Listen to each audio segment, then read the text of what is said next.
Terima kasih Tuhan Yesus, kami percaya bahwa salib-Mu itulah yang mengubahkan setiap kehidupan kami. Bahwa salib-Mu itulah yang menolong setiap kehidupan kami dan memberikan kami anugerah keselamatan. Terima kasih Tuhan Yesus untuk pagi hari ini. Kami mau belajar agar setiap kami pribadi yang pantang menyerah dalam setiap kehidupan kami. Mari berbicara buat kami di pagi hari ini, supaya setiap kami mengerti akan rencana Tuhan dalam setiap kehidupan kami.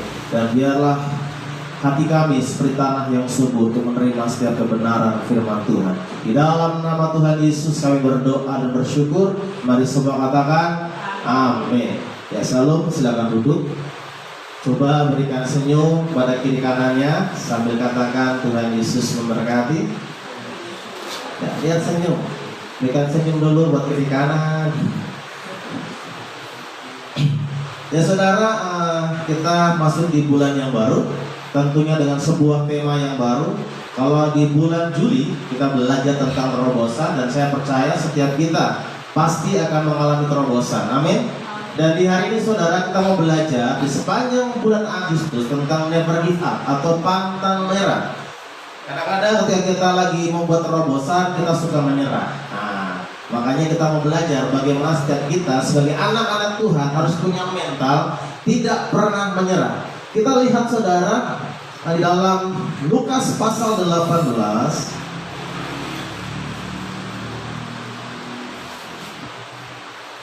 ayat 1 sampai dengan ayat yang ke-6. Saudara, kalau perhatikan gambar di atas itu gambar siapa kira-kira ya? Yang suka balapan pasti tahu ini gambar siapa, nomor 93. Ada yang tahu gambar siapa?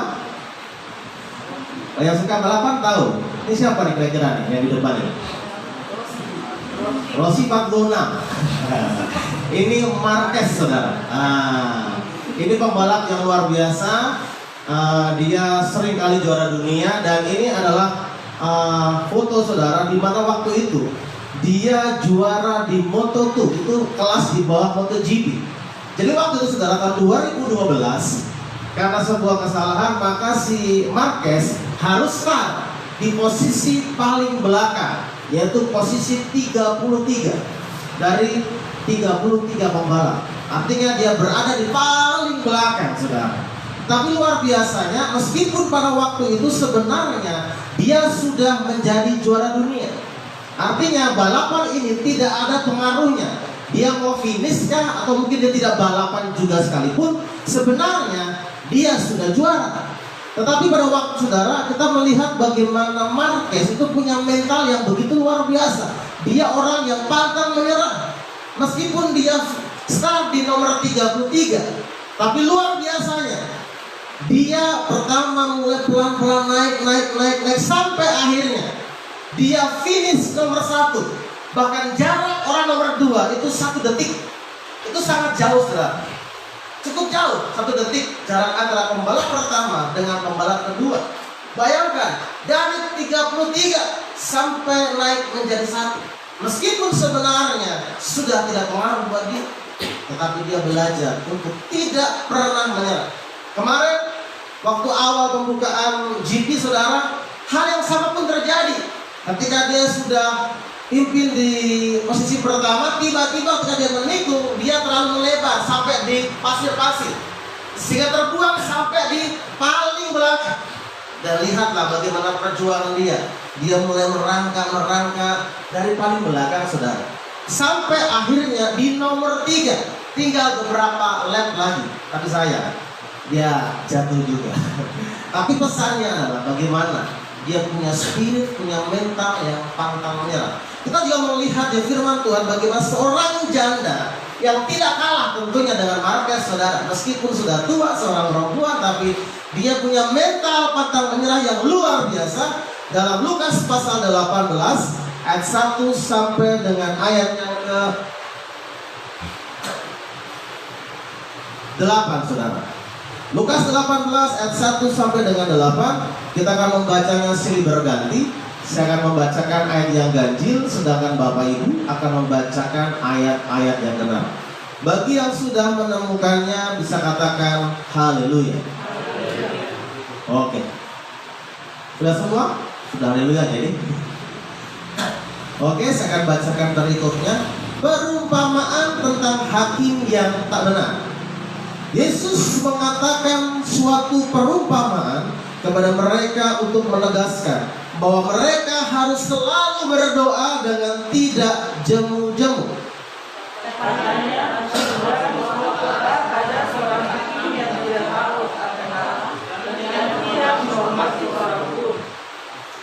Dan di kota itu ada seorang janda yang selalu datang kepada hakim itu dan berkata, "Belalah hakku terhadap lawanku."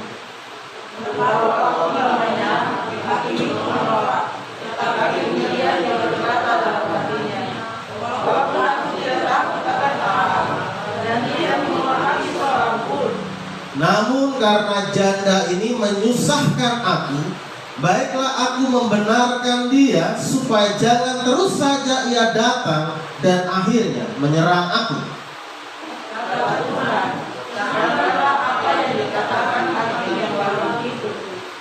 Tidakkah Allah akan membenarkan orang-orang pilihannya yang siang malam berseru kepadanya?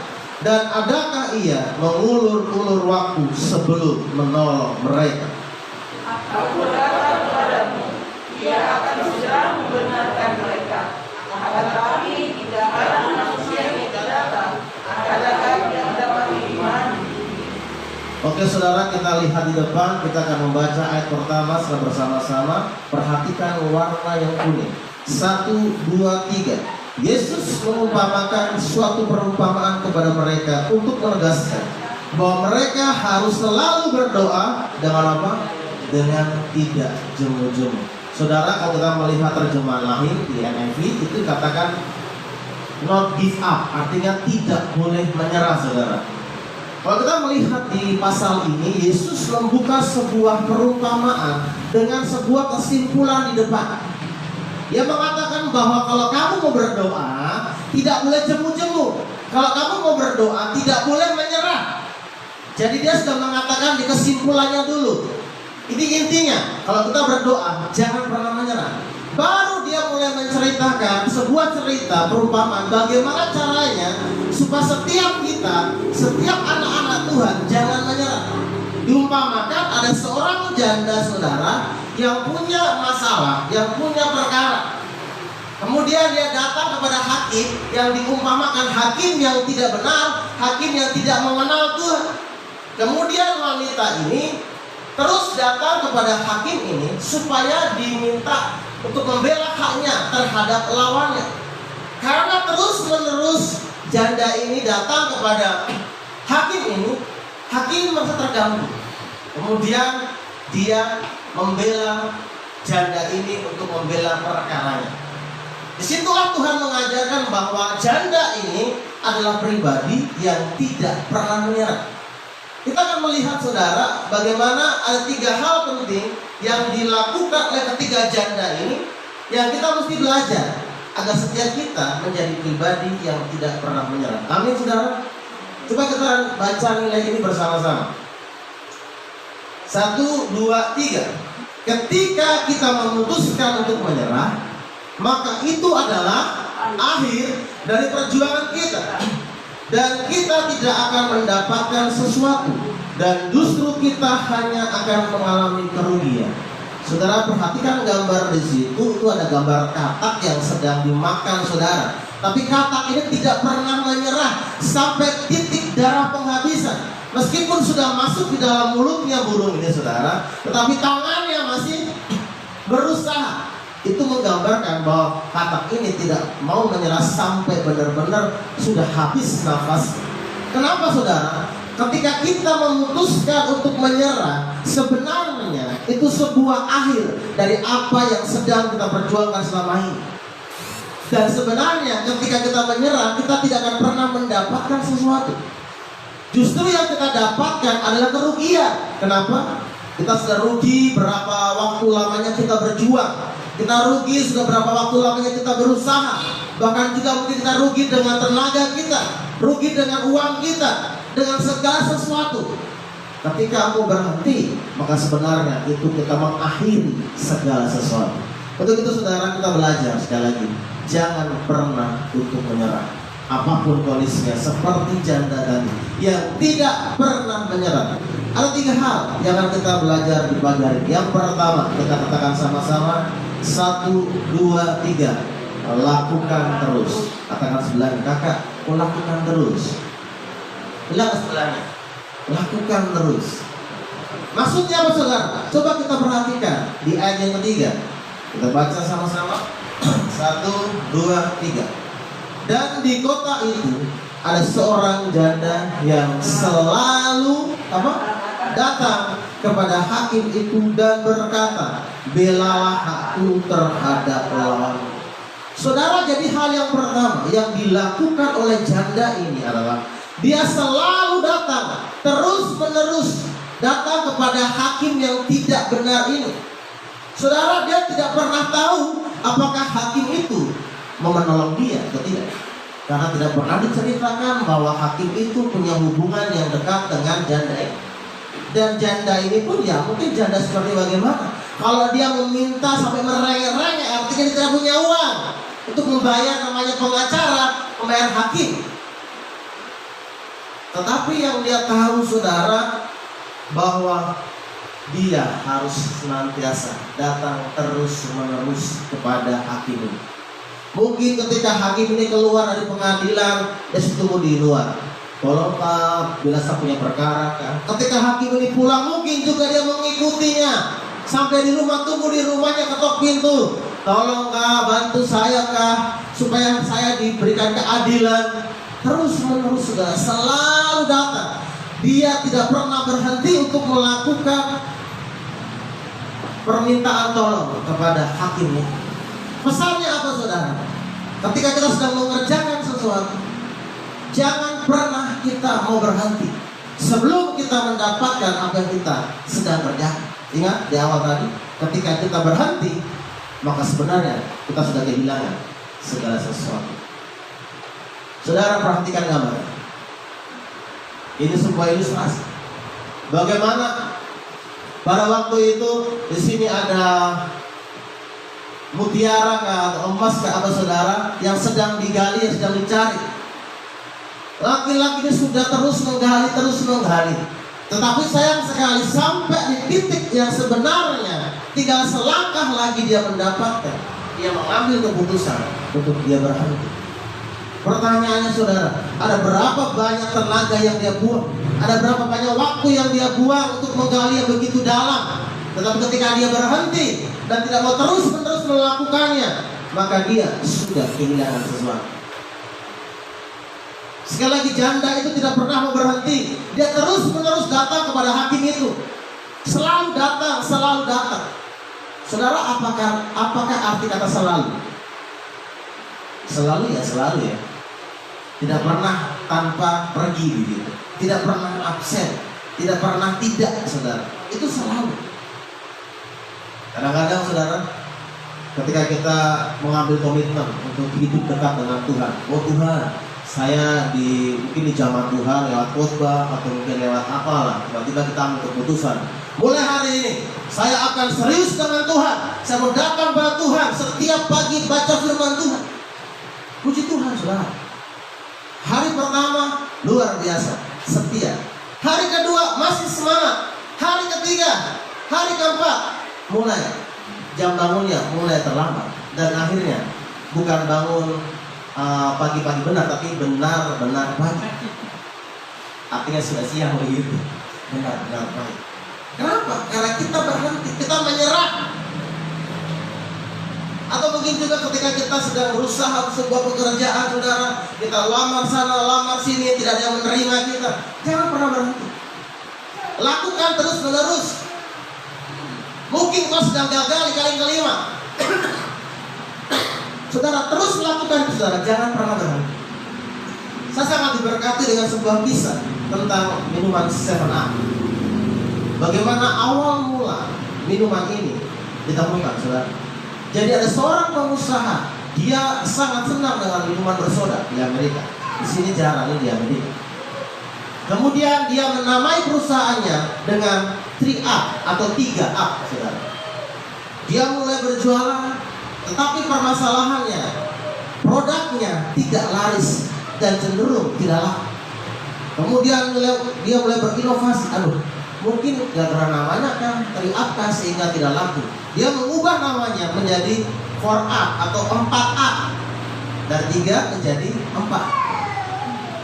Tapi sama saja, dia sudah berusaha, tapi usahanya tidak kunjung laku juga. Begitu saja. Kemudian dia ubah lagi menjadi 5up atau 5up.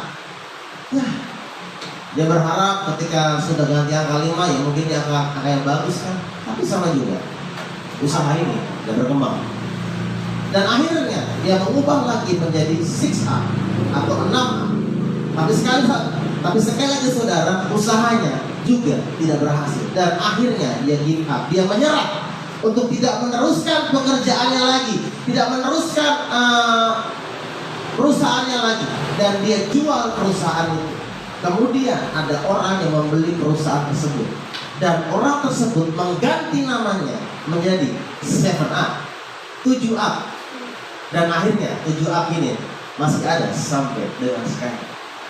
3up pernah bisa, 4up pernah bisa, 5up pernah bisa, 6up bisa, dan akhirnya berhenti. Padahal tinggal selangkah lagi, saudara. Tidak ada yang pernah tahu, saudara. Kita tidak pernah tahu apakah sahabat janda ini tidak pernah tahu apakah hakim ini mau tolong dia atau tidak. Mungkin 1 kali, 2 kali ditolong, dia tidak tahu juga. Apakah mungkin beribu-ribu kali dia akan ditolong, dia tidak pernah tahu. Tapi yang dia tahu adalah terus datang kepada hakim tersebut. Kalau kita sedang bergumul mungkin dengan keluarga kita bergumul dengan apapun yang sedang kita gumulkan, saudara, jangan pernah berhenti untuk datang kepada Tuhan. Terus datang kepada Tuhan, minta kepada Tuhan. Kalau hakim yang lalim ini saja mau menolong, meskipun karena terganggu, apakah Bapak kita tidak mau menolong kita ketika kita terus datang kepada Dia? Apakah Tuhan kita yang kita bilang itu Bapa yang baik, apakah Dia tidak mau menolong kita ketika kita meminta kepadanya? Tentunya saudara, kita harus meminta sesuai dengan kehendak Tuhan. Itu hal yang pertama yang dilakukan janda tersebut. Hal yang kedua, saudara, kita baca sama-sama 1, 2, 3. Tujuan yang jelas. Ayat yang ketiga, perhatikan teks yang berwarna kuning. 1, 2, 3.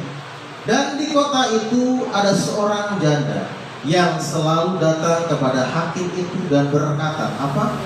Belalah hakku terhadap lawan.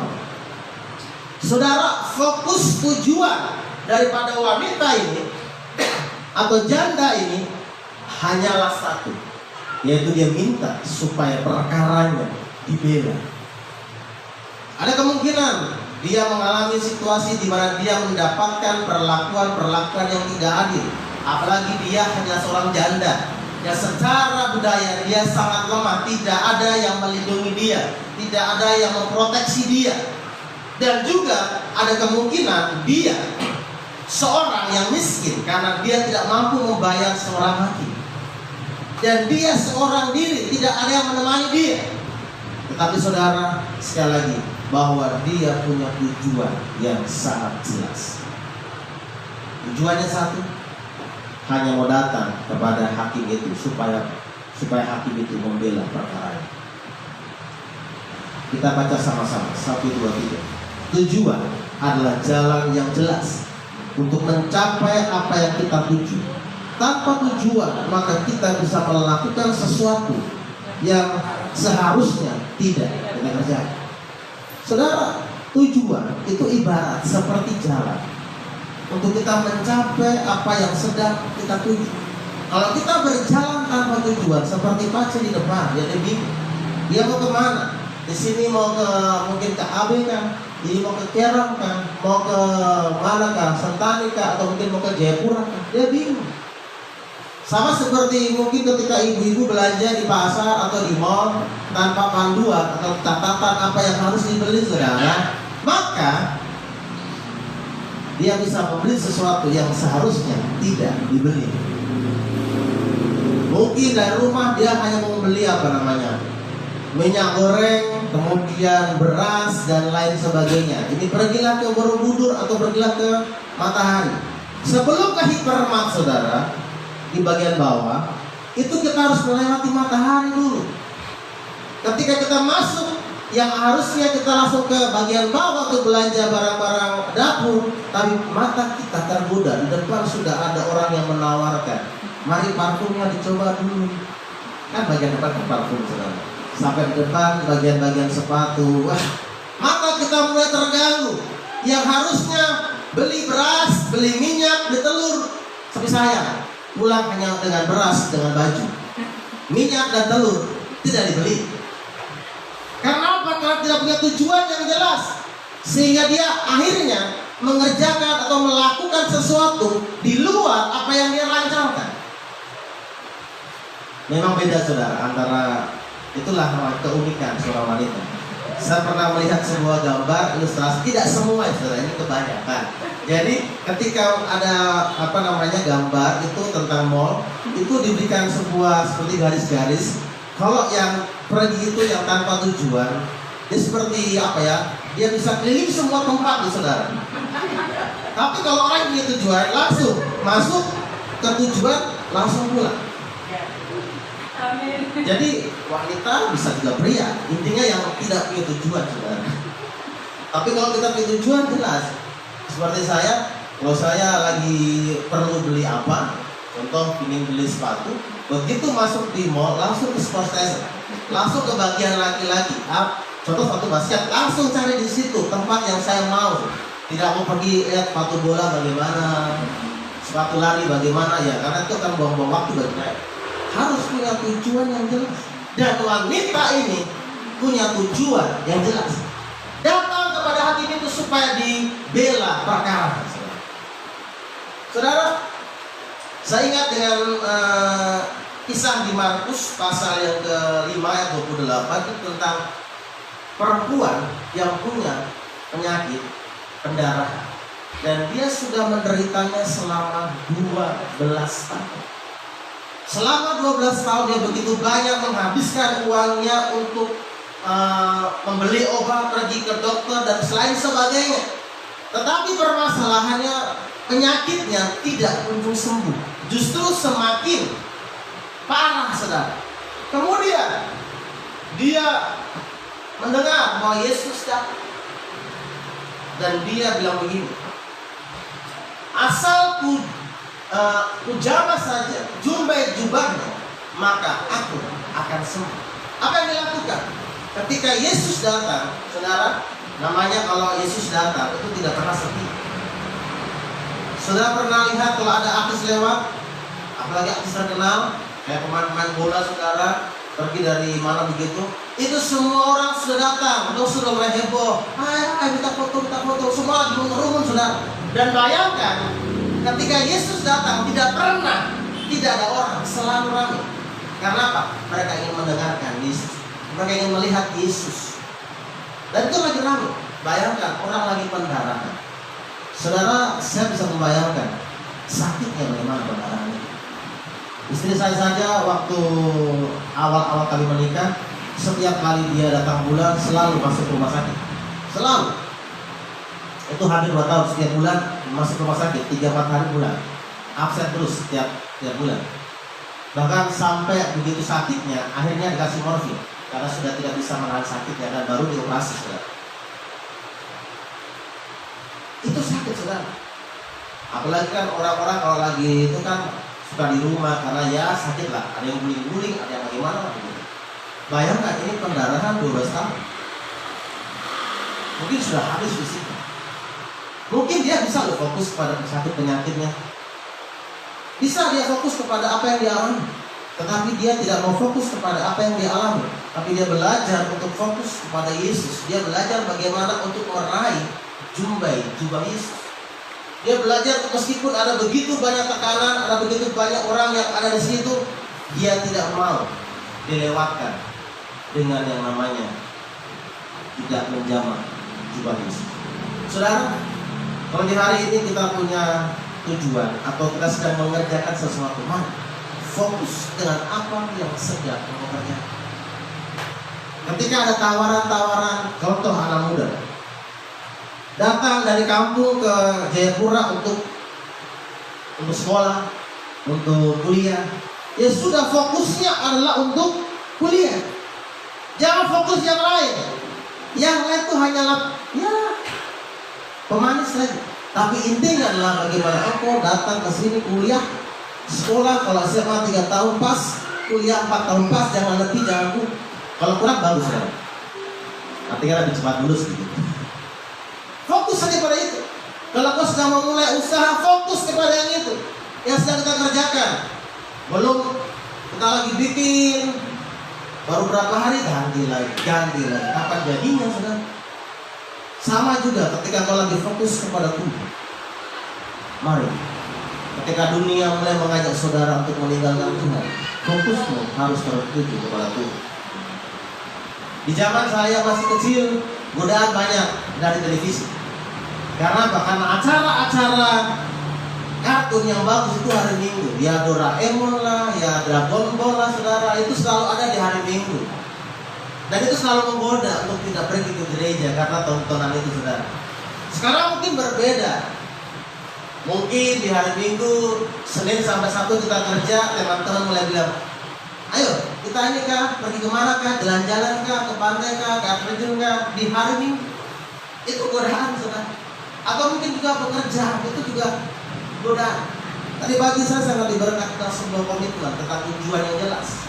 Tadi pagi kami minta air di sebelah untuk mengisi bak mandi di belakang.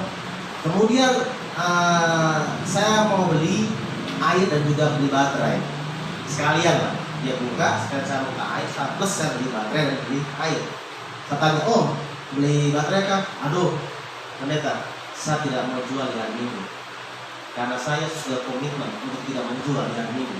Kalau saya kasih boleh, kalau saya jual tidak mau karena saya sudah komitmen untuk tidak menjual di hari Minggu. Itu sebuah tujuan jelas, yang punya komit yang jelas kan. Meskipun godaan itu ada, kan saya tinggal bayar, kan tidak ada yang tahu juga. Pemerintah juga tidak tahu kalau dia sedang jualan, kan lagi menolong kami kasih air gitu kan. Tidak ada yang tahu, tapi dia punya tujuan yang jelas. Pada hari Minggu dia harus itu. Itu hal yang kedua saudara. Bagaimana janda ini punya tujuan yang jelas. Yang ketiga, kita baca sama-sama 1, 2, 3. Ketetapan hati. Perhatikan ayat yang keempat. Beberapa waktu lamanya hakim itu menolak. Tetapi kemudian ia berkata dalam hatinya, walaupun aku tidak takut akan Allah dan tidak menghormati seorang pun. Saudara perhatikan di sini. Janda ini harus berhadapan dengan waktu yang tidak jelas. Ingat, dalam beberapa waktu lamanya. Saudara kata beberapa waktu lamanya itu mau ditafsirkan bagaimana ya? 1 hari, 2, 3 hari itu juga beberapa waktu lamanya. Minggu, 3 minggu, 4 minggu itu juga beberapa waktu lamanya. 1 tahun, 2 tahun, 5 tahun, 10 tahun itu juga beberapa waktu lamanya. Tidak dijelaskan secara detail bahwa janda ini datang kepada hakim ini dalam periode waktu berapa lama. Tidak ada, hanya ditulis beberapa waktu lama. Maksudnya begini, setiap kita punya masa penantian yang berbeda-beda. Contoh saudara, kita bergumul untuk sesuatu, ada orang yang dijawab oleh Tuhan mungkin baru 1 minggu, langsung dijawab sama Tuhan. Puji Tuhan. Ada orang saudara yang bergumul mungkin 5 hari, 5 minggu dijawab oleh Tuhan. Puji Tuhan. Tapi ada orang yang bergumul bertahun-tahun baru dijawab oleh Tuhan. Karena apa saudara? Beberapa waktu lama. Bilang ke sekolah, kakak, kalau kau belum dijawab, ingat beberapa waktu lamanya. Bilang ke sekolah saudara.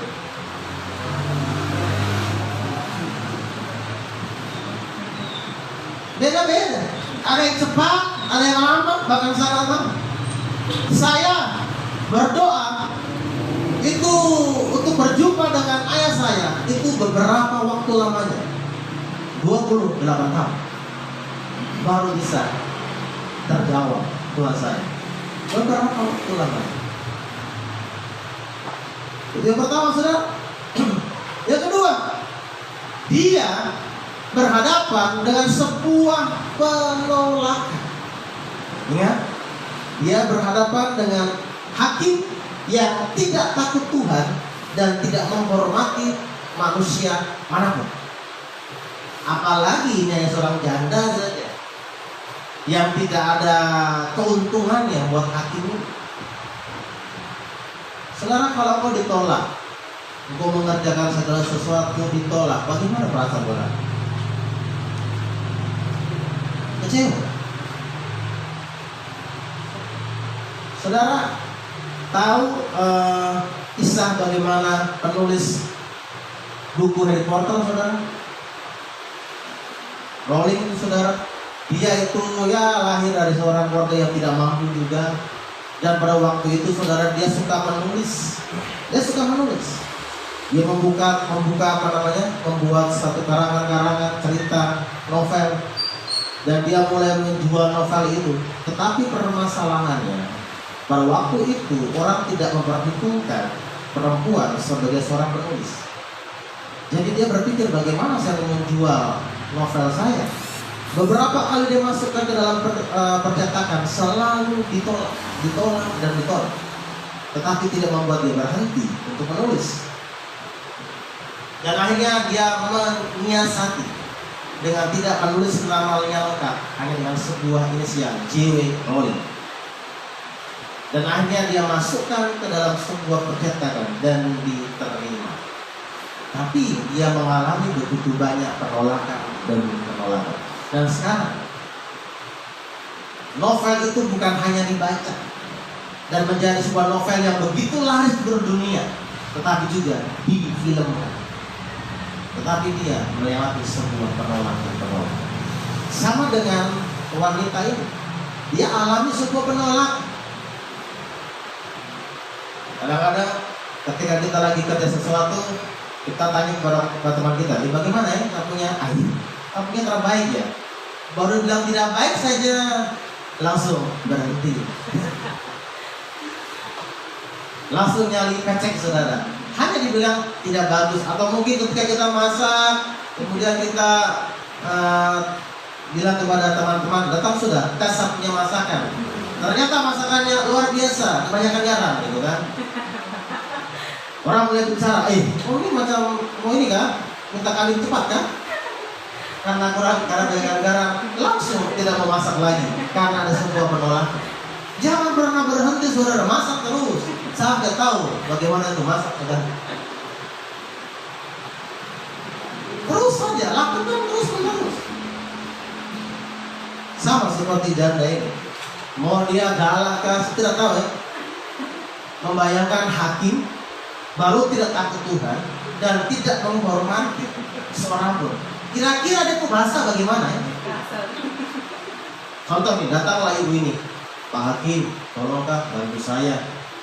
Apakah kira-kira jawabannya begini? Aduh ibu, minta maaf ya, saya sibuk sekali, saya tidak punya waktu untuk bantu ibu. Apakah seperti itu kira-kira jawabannya? Ingat, dia tidak takut Tuhan dan tidak menghormati seorang pun. Kira-kira dia jawaban bagaimana, saudara? Ini bikin sakit pasti. Pasti pedis, pasti kasar. Lalu ini seorang janda ya, saudara, tapi dikasari, dikata-kata yang mungkin tidak bagus. Mungkin bilang ini, kamu tidak punya uang saja minta-minta bantu, kok siapa jadi? Mungkin, saudara. Tetapi dia punya ketetapan hati yang luar biasa. Apapun permasalahannya, apapun tekanannya, dia tidak pernah mau berhenti. Yang berikutnya, saudara, dia seorang asing, dia seorang diri. Tidak ada yang menolong dia, tidak ada yang menemani dia. Kadang-kadang, saudara, kita mau pergi saja harus ada yang temani karena takut. Dulu saya punya teman satu kamar di Sentani, dia orang Sunda. Dia kalau mau ke bank selalu minta saya untuk temani ke bank. Mau transaksi kah, mau kirim uang kah, mau ambil uang kah, pokoknya mau ke CS kah, selalu minta tolong saya ke antar dia. Dia juga kuliah, kan juga bingung bang. Kuliah juga ke bank takut. Gak tahu kenapa, mungkin trauma. Dia setiap kali ke bank, saya harus antar dia ke bank, temani dia. Saya harus bicara dulu kepada CS-nya, kepada tellernya. Saya harus di depan, dia di belakang. Kan juga heran juga. Tapi anehnya saudara, begitu lulus kuliah kerja di bank, kan juga bingung. Memang aneh saudara. Tapi itulah, tidak punya ketetapan hati. Beda dengan janda ini, meskipun dia seorang diri, mau dimaki kah, mau dijelakkan kah, mau dihancurkan, dia punya harga diri, tidak ada masalah. Yang penting perkara saya dibela, yang penting saya ditolong. Itulah sikap ketetapan hati.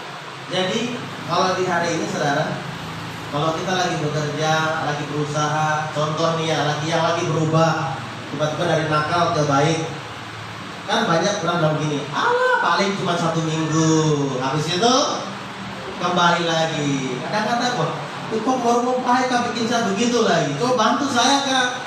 Tapi saudara harus punya ketetapan hati, tidak boleh terganggu. Mau orang bicara apapun juga, mau meremehkan kita, mau mengganggu kita, tetap saya mau berubah, saya mau kerjakan ini, saya mau bikin begini. Harus punya ketetapan hati. Amin saudara. Kita baca bersama-sama. 1, 2, 3. Ketetapan hati akan membuat kita mampu bertahan dari waktu dan badai yang akan menghambat tujuan kita. Ketetapan hati akan menolong kita untuk bertahan dari badai yang sedang datang. Ingat, ketika kamu berusaha saja untuk sukses, tidak semua orang suka atau sukses. Ada orang yang suka dan mendorong saudara, tapi ada orang juga yang akan menghancurkan kita, akan yang menghambat kita. Tapi kita harus punya ketetapan hati dan tidak mau menyerah dari semua godaan, tekanan yang ada. Saudara, saya ingin bertanya, apakah di sini ada yang bawa karet? 1. Ada yang bawa karet, saudara? Karet gelang, karet sayur itu. Ada yang bawa?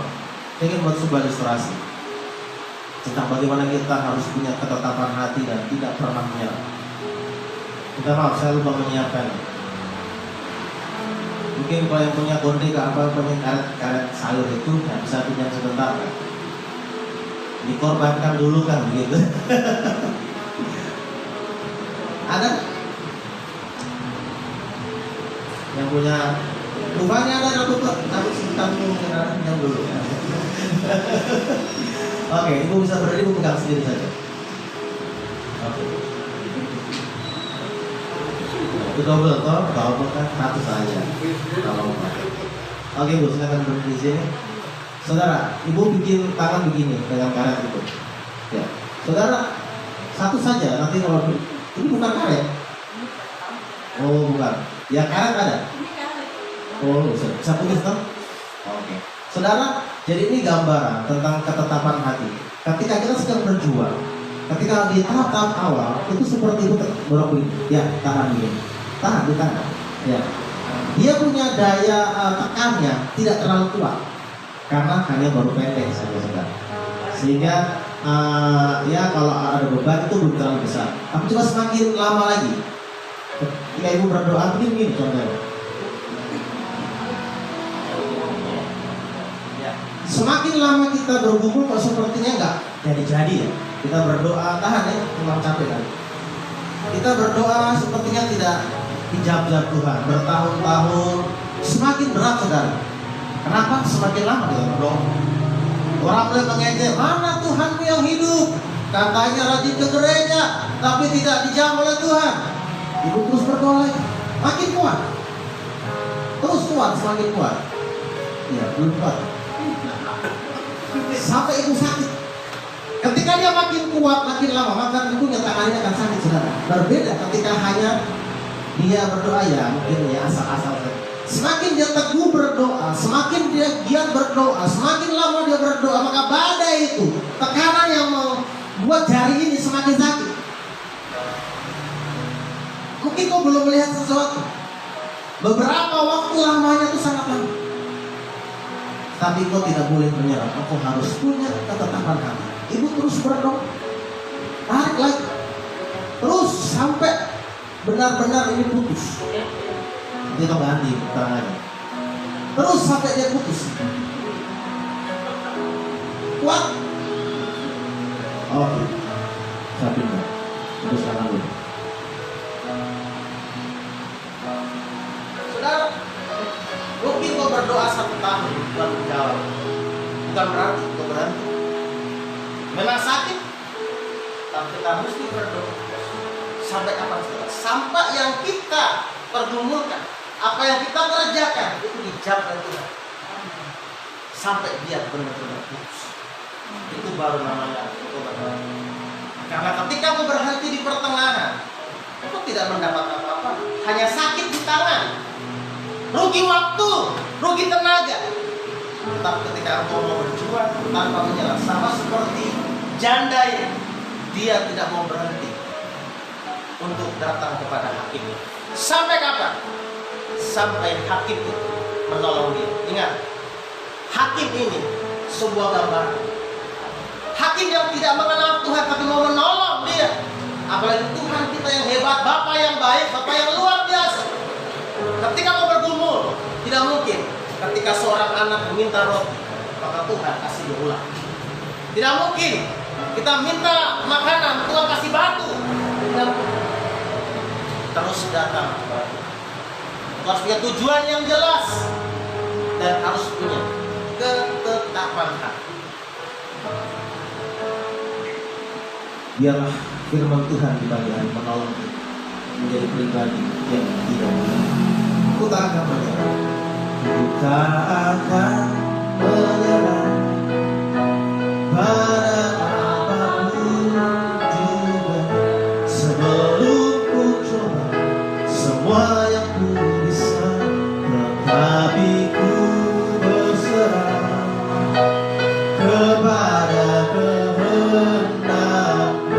Hatiku percaya punya rencana. Kita akan menyerah. Kita akan menyerah pada apapun juga. Sebelum ku coba semua yang ku bisa, tetapi ku berserah kepada kehendakmu. Hatiku percaya Tuhan punya rencana.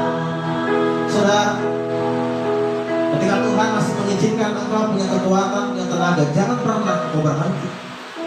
Jangan pernah kau menyerah. Minta kekuatan yang daripada Tuhan untuk menolong kita, untuk mengerjakan segala sesuatu yang sedang kita kerjakan. Tuhan mau kita datang terus-menerus kepadanya, memohon kepadanya, punya tujuan yang jelas dalam kehidupan saudara. Dan engkau harus punya ketetapan. Mungkin kau sedang bergumul, sepertinya Tuhan tidak menjawab doamu. Bertahun-tahun kau bergumul dan orang yang menghina kau, katanya rajin melayani, katanya ikut Tuhan, mana Allahmu yang hidup. Saudara, jangan pernah akan menyerah. Tetapi kau boleh terserah hanya kepada Yesus. Dan biarlah pujian ini menolong kita. Terus berjuang, tidak pernah menyerah. Kita akan menyerah pada apapun juga. Sebelum ku coba semua yang ku bisa, tetapi ku berserah kepada kehendak. Hatiku percaya Tuhan punya rencana. Ku tak akan menyerah pada apapun juga. Sebelum ku coba semua